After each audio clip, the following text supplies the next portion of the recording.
할렐루야. 아멘. 우리의 피난처가 되어주시고 우리의 힘이 되어주시는 우리 주님을 향하여 할렐루야 찬양대에서 귀한 찬양을 올렸습니다. 우리 주님께서 영광 중에 받아주신 줄로 믿습니다. 찬양의 가사처럼 우리가 이 메마른 땅에 살아가고 있지만 그때그때마다 하나님 우리에게 힘을 주시고 또한 우리 위경에 처했을 때에 피할 바위가 되어주신다고 약속했습니다. 그 약속의 말씀을 붙잡고 믿음의 길을 담대하게 나아가는 우리 모두가 되기를 주 이름으로 축원합니다. 우리 이 시간 엽상 감사합시다. 주님을 의지합시다.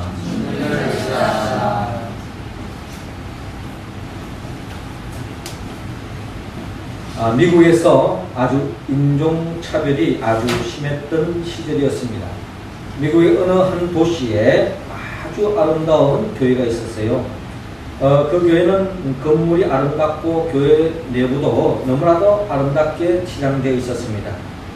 그런데 어느 한 흑인이 마침 이 교회 앞을 지나가다가 하나님 앞에 예배 드릴 시간이 되어서 문을 열고 이 교회에서 예배를 드리기 위해서 들어가려 하는데 안내하시는 분이 제지를 하는 겁니다. 왠고하니 이 교회는 흑인만 예배를 드릴 수 있지 백인만 예배를 드릴 수 있지 흑인은 예배를 드릴 수 없다는 겁니다. 그래서 안내하신 분이 이 교회는 백인만 드릴 수 있기 때문에 이 교회에 들어갈 수 없습니다 하고 제지를 하니까 어쩔 수 없이 거기서 싸울 수도 없는 거고 결국에는 교회 문에 들어가지 못하고 계단에서 주저앉아서 흐느끼고 있었습니다. 그때에 마침 이 사람에게 주님이 다가오셔서 귓가에 들려오는 주님의 음성이 있었습니다.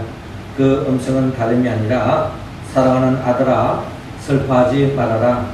사실 나도 그 교회에 아직 한 번도 들어가 본 적이 없단다 라고 말했다는 것입니다.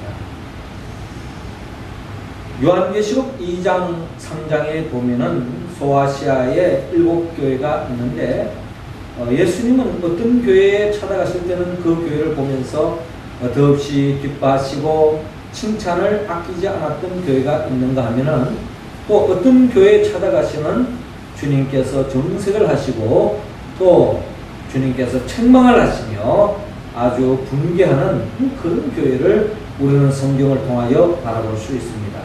자, 이러한 모습을 바라볼 때에 오늘 이 시간 주님께서 우리 교회에 오신다면 주님은 우리 교회를 어떻게 대하실까? 참 이 교회는 너무나 좋은 교회구나. 칭찬을 아끼지 않은 그런 교회일까? 아니면 정말 주님이 정말 불쾌하는 책망의 대상이 되는 그런 교회는 아닐까 하는 생각을 우리는 생각해 봅니다. 결국 주님은 우리 모두가 언제 어느 순간에 우리 몸된 교회에 찾아오시더라도 이 교회가 책망받는 교회가 아니라 이 교회가 참으로 주님이 칭찬하는 주님이 기뻐하는 교회가 되기를 우리 모두는 갈망하고 있습니다. 이 바람은 우리의 갈망으로 머무는 것이 아니라 하나님 아버지의 갈망일 것입니다. 그러므로 오늘 이 시간 우리 모두가 주님의 몸된 우리 명륜제일교회가 주님의 핏값으로 세워진 이 교회가 주님이 언제 어느 순간에 오시더라도 주님이 기뻐하고 칭찬을 아끼지 않는 그런 교회가 되기 위해서 우리는 믿음의 길을 걸어가고 있습니다. 그런 교회가 되기 위해서는 오늘 성경을 통하여 우리는 어떻게 해야 하는가 하고 주님은 우리에게 말씀하고 있습니다. 특별히 오늘 본문 15절을 중심으로 한 생명을 소중히 여기라고 말씀하고 있습니다. 15절 말씀 우리 같이 한번 읽어볼까요? 시작. 내 형제가 죄를 범하거든 가서 너와 그 사람과만 상대하여 권고하라. 만일 그러면 내가 내 형제를 얻을 것이요. 아멘. 또 미국에서 있었던 이야기입니다. 아주 깨끗하고 아름답게 꾸며진 한 교회가 있었는데 어느 날 예배 도중에 이 교회 히피족 한 사람이 들어왔습니다. 그는 술 냄새를 풍기며 발에는 진흙이 잔뜩 묻은 채로 양탄자를 다 뿌릴 정도로 그렇게 지저분한 모습으로 들어오는 것이었습니다. 그는 술 냄새를 풍겼고 발에는 진흙이 잔뜩 묻어서 양탄자를 다 버리게 되었습니다. 그리고 그의 예배 태도는 엉망이었습니다. 예배 전체가 분위기가 흐트러집니다. 냄새가 나니 그냥 돌아보지 않으면 되지만 한쪽 구석에서 그냥 냄새를 풍기면서 술 냄새를 풍기니 경건한 예배를 드리기에 너무나도 장애가 되는 것이었습니다. 그래서 온 성도들이 예배를 드리면서 얼굴을 찌푸렸고 결국 이런 분위기가 결국 모든 성도들이 불쾌한 모습으로 예배드리는 그런 모습 속에 그 히피족을 바라보는 시선이 다 곱지 않는 것이었습니다.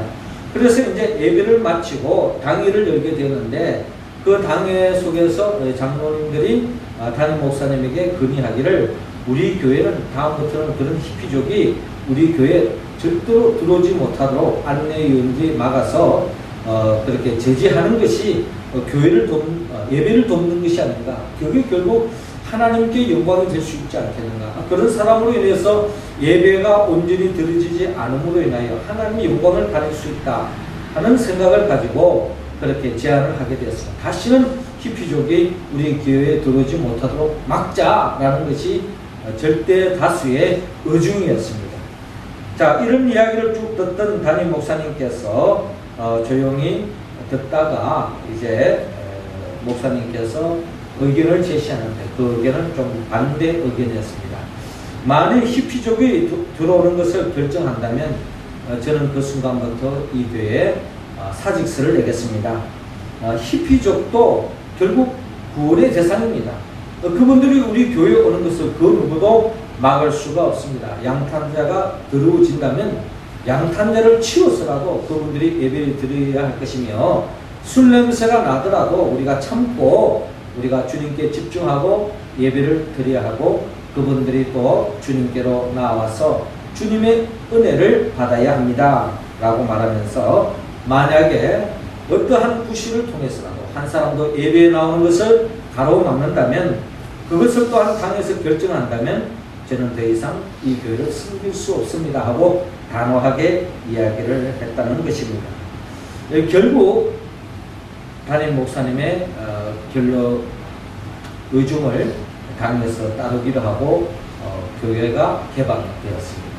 물론 처음에는 좀 어수선하고 이런 분위기 속에서 온전히 하나님께 영광 돌릴 수 있겠는가 하는 생각도 없지 않아 있었지만 이제 그분들이 또 안내위원들의 또한 의견을 받아들이고 또 가르침에 순종함으로 인해서 그분들의 교회 생활을 적응하게 되어졌고 그 이후로 미국 사회에서 저 교회는 참 사랑이 많은 교회다 하는 소문이 났고 이로 인하여 건강하고 행복한 교회가 되었다라고 하는 그런 이야기가 있습니다.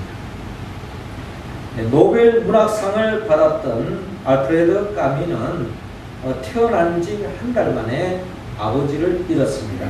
그의 어머니는 전혀 교육을 받지 못했던 사람이었습니다. 거기다가 청각장애자였어요.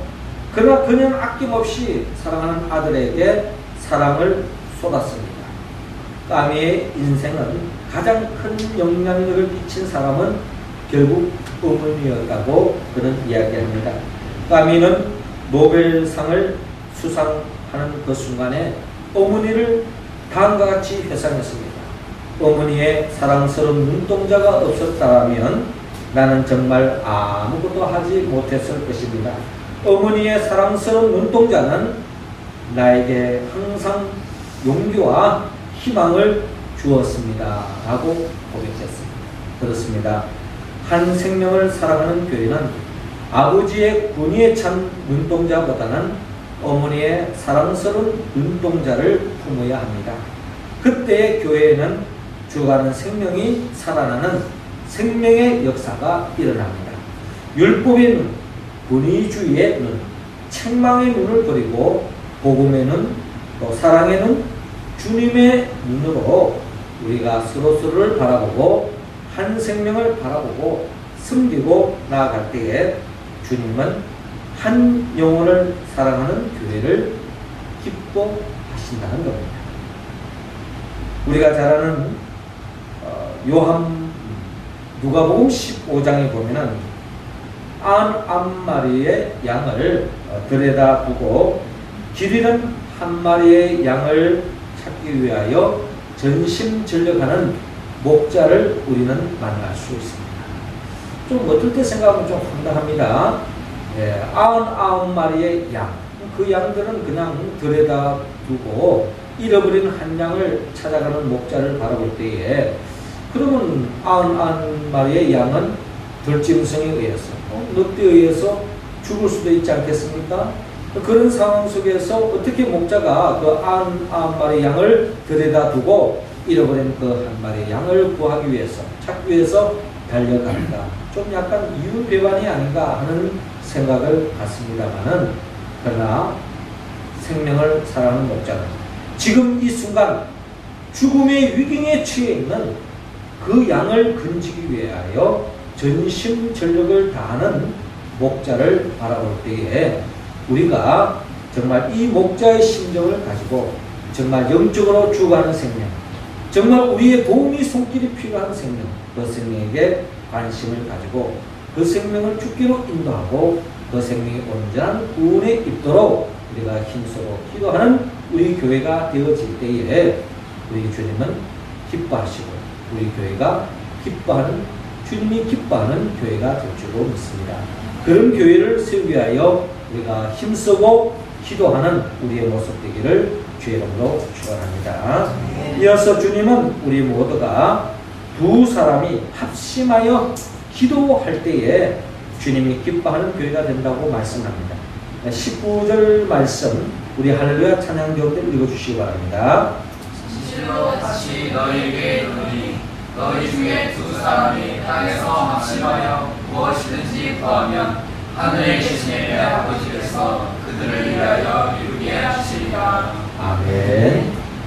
네, 주님이 기뻐하는 교회는 바로 두 사람이 땅에서 합심하여 무엇이든지 구하면 하늘에 계신 내 아버지께서 그들을 위하여 이루게 하시리라 라고 말씀하는 것처럼 우리가 교회에 모여서 함께 기도해야 할 이유가 바로 여기에 있습니다. 주님은 우리가 개인적으로 하나님 앞에 하나님과 독대하고 대화 나누는 것 좋아합니다. 주님과 교제하는 것. 그러나 두 사람이라도 합심하여 기도하는 것을 하나님은 기뻐하시고 두 사람이라도 주님의 이름으로 합심하여 기도할 때에 하나님의 능력이 더 크게 일어남을 우리에게 약속하고 있습니다. 그래서 우리가 새벽 기도 시간을 정하는 이유가 바로 거기 있습니다.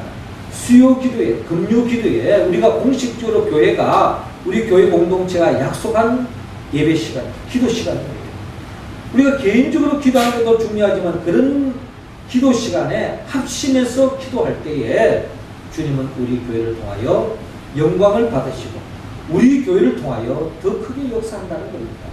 우리가 개인적으로 기도할 제목도 있지만은 서로가 서로를 위해서 기도할 제목이 있잖아요. 그럴 때에 우리 교회가 더 크게 주님이 기뻐하신다는 겁니다. 우리는 때로는 각기 내 개인적인 문제가 해결되어지면 그 순간부터 기도 생활에 멈추는 경우가 많이 있습니다. 우리가 끊임없이 쉬지 말고 기도해야 할 이유 중에 하나가 우리 내 문제가 해결되더라도 내 지체 중에 아직까지 문제 속에 있는 지체가 있을 수 있다는 거예요. 그러므로 우리는 서로를 위해서 기도해야 되고 또한 합심해서 기도할 때에 그 교회가 진정 주님이 기뻐하는 교회요, 건강한 교회요, 행복한 교회요. 그 기도를 통하여 음부의 권세를 이겨나갈 수 있다는 것입니다.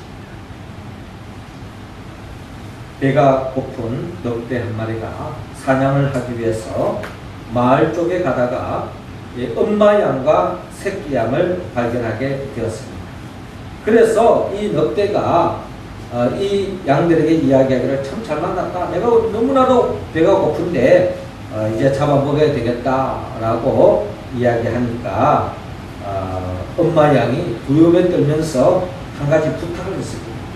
죽기 전에 기도하게 해달라는 거예요. 늑대가 뭐 기도하고 먹어도 되겠다. 뭐 기도해봐야 얼마나 오래 하겠는가. 기도하고 난 뒤에 내가 잡아먹어야지. 뭐 나름대로 늑대가 선심을 베풀었습니다. 아닌 게 아니라 엄마 양과 이 새끼 양이 그저 그냥 울면서 기도했다는 겁니다. 그런데 멀리서 그 목자가 그 양들의 위급한 그 울음소리를 듣고 달려와서 늑대를 쫓아내고 양들을 구해줬다라고 하는 그런 이야기가 있습니다. 뭐 이소비아에 나오는 이야기지만 결국 우리의 기도도 마찬가지입니다. 우리 어려움에 처했을 때에 그로 인하여서 낙심하지 말고 서로가 함께 부르짖고 기도하며 나갈 때에 주님은 우리의 기도를 응답해 주실 줄로 믿습니다. 너는 내게 부르짖어라. 내가 내게 응답하겠고 내가 알지 못하는 크고 비밀한 일을 내게 보이리라 라고 주님은 약속하고 있습니다. 어려움에 처할 때에 낙심하지 말고 함께 모여서 기도함으로 주님의 은혜로 구원받는 우리 모두가 되어질 때에 우리 교회는 더 주님이 기뻐하는 교회요 행복한 교회가 될 줄로 믿습니다. 오늘 성경 본문의 마태복음 18장 18절 이하에도 진실로 너희에게 이르노니 무엇이든지 너희가 땅에서 매면 하늘에서도 매일 것이요 무엇이든지 땅에서 풀면 하늘에서도 풀리리라. 진실로 다시 너희에게 이르노니 너희 중에 두 사람이 땅에서 합심하여 무엇이든지 구하면 하늘에 계신 내 아버지께서 저희를 위하여 이루게 하시리라 라고 말씀하고 있습니다. 어려움에 처할 때 우리는 기도해야 합니다. 마귀는 우는 사자같이 우리를 삼키려 합니다. 믿음의 길을 걸어가는 것을 보는 것을 원치 않습니다. 우리 가정에 우리 공동체에 이 나라 민족에 끊임없이 마귀는 혼란시키고 우리를 넘어뜨려고 합니다. 그러나 우리가 합심하여 기도할 때 우리는 어떠한 대적과의 싸움에도 이길 수 있습니다. 주님도 그 맡은 사명을 감당할 수 있었던 것도 기도로 사명을 감당했다는 것입니다. 우리도 우리에게 맡겨주신 그 사명, 우리에게 맡겨주신, 안겨주신 그 꿈을 이루는데 합심하여 기도하지 않는다면 우리가 어떻게 이룰 수 있겠습니까? 주님 안에서 품은 그 꿈에는 반드시 대적자가 있습니다. 그러므로 우리는 합심하여 기도해야 합니다. 기도할 때에 우리는 어떠한 영적 시험으로부터 이겨나갈 수 있습니다. 주님이 기뻐하는 교회, 주님이 기뻐하는 가정, 주님이 기뻐하는 직장, 주님이 기뻐하는 이 나라와 민족이 되기 위해서는 우리는 깨어서 기도해야 합니다. 주님은 교회가 부르짖고 기도하는 그 기도를 반드시 응답해 주신다고 약속했습니다. 그러므로 우리는 모여서 기도하여 그 사명을 이루어가는 우리 교회가 되어서 주님이 기뻐하는 교회 온전히 세워갈 수 있기를 주의 이름으로 축원합니다. 마지막 세 번째로 주님이 기뻐하는 교회가 되기 위해서는 오늘 본문 20절을 중심으로 두세 사람이 주님의 이름으로 모이라고 말씀합니다. 20절 말씀 우리 같이 한번 읽습니다. 시작. 두세 사람이 내 이름으로 모인 곳에는 나도 그들 중에 있느니라. 아멘. 레오나르도 다빈치는 15세기에 이태리가 낳은 유명한 화가요, 조각가요, 건축가이며 또한 과학자였습니다. 그가 화가로서 완숙했을 때 그의 나이 약 43세가 되었을 때에 이태리 밀란의 한 귀족의 요청으로 예수님의 최후의 만찬이라고 하는 불후의 명작을 부탁을 받았습니다. 요청을 받은 거죠. 그래서 이 부탁을 받은 그는 온갖 정성을 다해서 이 불후의 명작, 이 최후의 만찬이라고 하는 이 그림을 그리게 되었습니다. 우리 교회 친교실에도 이 그림이 걸려져 있죠. 자, 그래서 이제 이 레오나르도 다빈치는 처음 이 그림을 완성하기 전에 구상을 하기를 예수님의 손에다가 이 성만찬을 하기 때문에 이 예수님의 피를 상징하는 은잔을 이렇게 들면서 거기에다가 그림을 그렸습니다. 그 그림을 이제 완성하고서 아주 그냥 평소에 허물없이 지나는 친한 친구, 또 그림에 대해서 조예가 깊은 친구를 이제 불러서 이 그림을 이제 넘기려고 하기 전에 네가 보기에 이 그림이 어떠느냐라고 물어봤어요. 그랬더니 그 친구의 이 대답이 그림이 너무 훌륭하다는 거예요. 특별히 이 그림에 참으로 눈에 띄게 참 돋보이는 것은 예수님의 손에 쥐고 있는 은잔이라는 것입니다. 그 은잔이 너무나도 눈에 띄고 멋있다는 거예요. 그 이야기를 들은 이 레오나르도 다빈치는 약간의 실망의 빛을 띠고서 이 그림을 다시 그리기 시작했습니다. 특별히 예수님의 손에 오른손에 쥐고 있는 그 은잔을 지우기 시작했습니다. 그리고 지우고 다시 그렸습니다. 그림을 그리고 난 뒤에 이 은잔을 지웠는데 그 친구가 왜 이 은잔을 지웠느냐라고 물었습니다. 그때 이 레오나르도 다빈치가 이야기하기를 이 그림에서 예수님 외에는 어떤 것도 중심이 될 수 없습니다 라고 이야기했다는 것입니다. 이 레오나르도 다빈치가 그린 이 그림의 초점은 결국 예수님께 집중하기를 원했고 예수님이 돋보이기를 원했는데 예수님이 쥐고 있는 그 손의 그 은잔에 집중되는 것을 그는 원치 않았습니다. 그래서 이 그림을 다시 그려서 예수님을 초점으로 그리게 되었다라는 것입니다. 자, 그림 다시 조정해 주세요. 그래서 이렇게 다시 조정을 해가지고 이렇게 깨끗한 모습으로 예수님께만 집중되도록 그렇게 그림을 그렸다는 것입니다. 그렇습니다. 이 그림에 예수님 외에 어떤 것도 중심이 될 수 없습니다. 레오나르도 다빈치의 고백처럼 주님의 몸된 교회에 우리는 예수님 외에 그 어떤 것도 중심이 되어서는 안 됩니다. 우리가 교회에 모인 것도 예수님 때문입니다. 우리가 예배 드리는 것도 예수님 때문입니다. 우리가 찬양을 드리는 것도 예수님 때문입니다. 우리가 서로 사랑하고 서로 섬기고 봉사하고 충성하고 헌신하고 헌금하고 또 주님 앞에 기도드리는 이 모든 행위가 결국 예수님 때문이요 예수님을 위한 것이 되어질 때에 이 교회가 주님이 기뻐하는 교회요 건강하고 행복한 교회로 나아갈 수 있다. 왜 예수님 때문에 우리가 충성하고 예수님을 위하여 예배를 드리냐?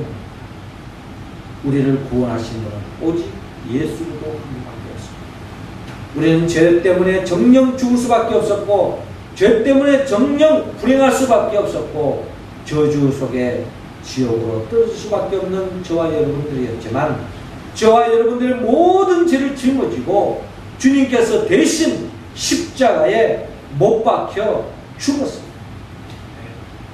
그 은혜로 우리는 제사함의 은총을 입고 하나님의 자녀가 되어졌고 죽음의 근세를 깨뜨리고 부활하신 그 예수의 그 은혜로 말미암아 우리의 인생은 새로운 인생 하나님의 자녀답게 생명 안에서 왕노릇하는 복된 인생길로 살아갈 수 있게 된 이 모든 것이 주님의 은혜 아니겠습니까? 네. 그렇기 때문에 우리가 하는 이 모든 우리의 이유는 예수님 때문에 그래서 우리가 모이는 것도 예수님 때문에 예수님의 이름으로 모였고 예수님의 영광을 위하여 예수님의 그 은혜를 조금이라도 보답하기 위해서 우리가 헌신하고 또한 주님 앞에 충성하는 거 아니겠습니까? 우리가 그러한 모습으로 나아갈 때에 주님이 진정 우리 교회의 주님이 되시고 주님이 통치하는 교회가 되어서 우리 교회 속에 하나님의 나라가 임하고 하나님의 복이 임하여서 교회에 속한 우리 모든 성도들이 참된 복을 받아 누릴 줄로 믿습니다. 사랑하는 성도 여러분, 주님이 기뻐하는 교회가 되기 위해서는 우리는 교회에 속한 한 생명을 소중히 여겨야 됩니다. 그리고 두 사람이 합심하여 기도해야 합니다. 그리고 두세 사람이라도 주님의 이름으로 모일 때에 주님은 우리와 함께 하시고 우리를 통하여 영광을 받으신다는 것입니다. 우리가 어떻게 이 말씀에 응답할 수 있을까요? 우리는 성령의 도움을 받아야 합니다. 성령은 예수님의 영이죠. 나를 위하여 십자가에 못 박혀 죽으시고 부활하신 그 예수 그리스도의 영 보혜사 성령의 충만함을 받았습니다. 오늘 우리에게 주신 이 말씀에 응답하여 진정 주님이 기뻐하는 교회를 세워서 우리 모두가 하나님 앞에 영광 돌리고 또한 우리 교회를 중심으로 주가는 생명을 살리고 이 마지막 때에 구원의 사명을 감당하는 우리 모두가 되기를 주의 이름으로 축원합니다. 기도드리겠습니다. 주 예수 그리스도의 아버지 하나님, 이 시간 우리 모든 성도를 한 사람 한 사람에게 성령의 기름을 부어주시고 성령 충만함을 더하여 주시옵소서. 이 시간 우리 모두가 성령 충만함으로 한 생명을 천하보다 소중히 여기고 또 우리가 합심하여 기도하여 하나님의 나라를 열어가게 하여 주옵시고 우리가 모일 때마다 주님의 이름으로 모였어. 오직 주님의 영광을 위해 주님 때문에 헌신하고 충성하고 봉사하여 더없이 주님이 기뻐하는 것 같은 복된 교회를 세워나가는 우리 모두가 되게 하여 주옵소서. 예수님의 이름으로 기도하옵나이다. 아멘.